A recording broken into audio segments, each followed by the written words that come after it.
Bonjour, Dominique, formateur en pédagogie positive dans le réseau de la Fabrique à Bonheur. Aujourd'hui, je réagis face à une intervention d'une maman sur J'arrête de râler, où je parle de pouvoir laisser le choix aux enfants. Et cette maman me répond: oui, mais peut-on laisser le choix à un enfant de se faire aider ou non dans un apprentissage, en pensant notamment à l'aide au niveau des orthophonistes ou des orthoptistes?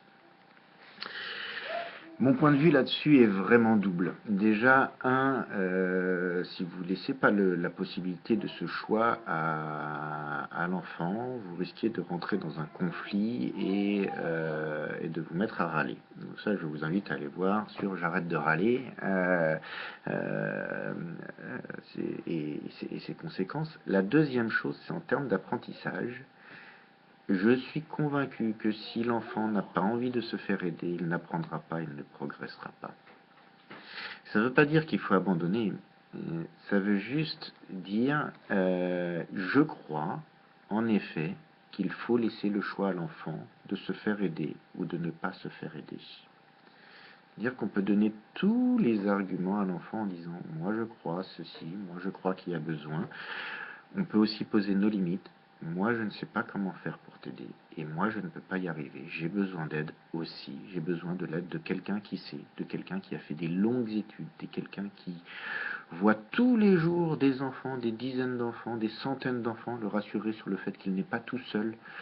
Voilà. Et moi, je ne sais pas faire. Et en effet, si tu ne veux pas y aller, on ne va pas y aller.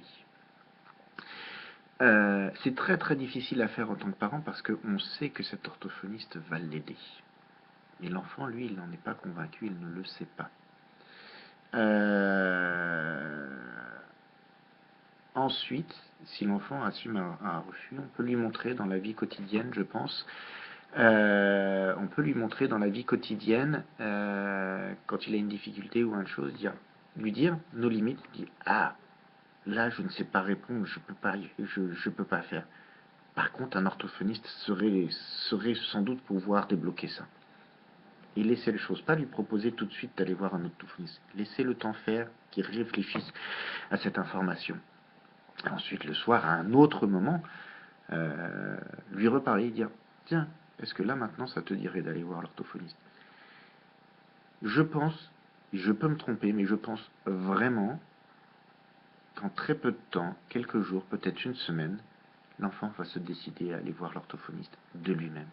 Là, il aura envie, vous ne serez pas en conflit avec lui, et en plus, il aura envie d'apprendre, il aura envie d'aller voir cet orthophoniste, et il sera d'une relation bienveillante. Deuxième point, en cas de refus de l'enfant, il peut y avoir aussi essayer de chercher ce qui motive son choix. Est-ce que c'est la peur? Est-ce que c'est des séances trop rapprochées? Est-ce que c'est la relation humaine entre lui et l'orthophoniste?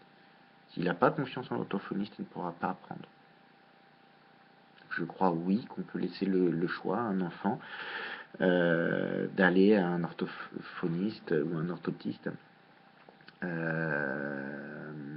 Voilà, et en lui montrant nos propres limites, pour l'inciter à prendre sa décision, et dire que nous, on penche dans la balance. Notre avis a un vrai poids. Notre avis, et les enfants, ils nous regardent.